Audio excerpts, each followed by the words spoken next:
નાસ્તા માટે આપણે આ ઘરમાં બનાવેલી ચોખાની લોટની સેવ તળવાની છે. જો અમે ઉનાળામાં બનાવી હતી આની રેસીપી યુટ્યુબમાં મેં આપેલી છે, તમે જોઈ લેજો. વિડીયો ન જોયો તો ઘઉંના લોટની સેવ કરીને સર્ચ મારી દેજો. અને ત્યારબાદ આ હોમમેડ વેફર છે એ પણ તળવાની છે નાસ્તા માટેની. અહીંયા વચમાં છાપું રાખ્યું તમે જોઈ શકો છો.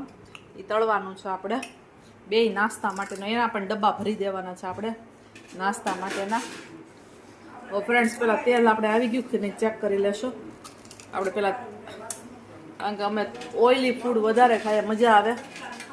તો અત્યારે ચોખાના લોટની સેવ તળાઈ રહી છે. તેલ આવી ગયું છે? હા, તેલ આવી ગયું છે. તેલ છે ને થોડું વ્યવસ્થિત આવે ને તો કાચી ન રહે, તો કાચી રહેશે, એટલે ચેક કરી લેવાનું. ચોખાના લોટની સેવ તળાઈ રહી છે, તમે જોઈ શકો છો, સરસ મજાની. ત્યારબાદ આપણે આખો ડબ્બો ભરી દેવાનો છે ચોખાના લોટની સેવનો. ચલો 1 બાય 1 હવે આપણે તળી નાખીએ બધી સેવ નાસ્તા માટેની. ગરમા ગરમ મોજ લેશો સેવની. સ્વાદમાં એકદમ મસ્ત લાગે છે, ટેસ્ટી. નાની મોટી ભૂખ લાગી હોય, મહેમાન આવ્યા હોય, ઘણા લોકો આને મમરી પણ કહે છે.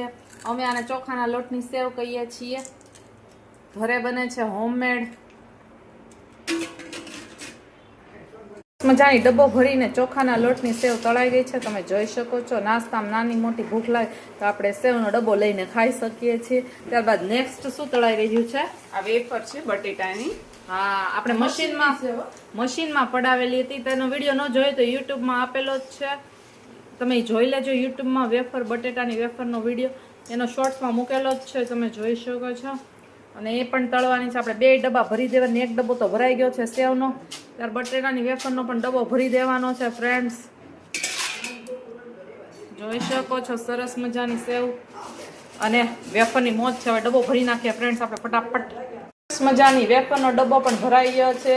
તો સાંજના ભૂખ લાગી હોય તો આપણે વેફર ખાઈ લેશો અને સેવ ખાઈ લેશો. આવી જાઓ ફ્રેન્ડ્સ, વેફર અને સેવ ખાવા માટે. વેફર અને સેવની મોજ છે.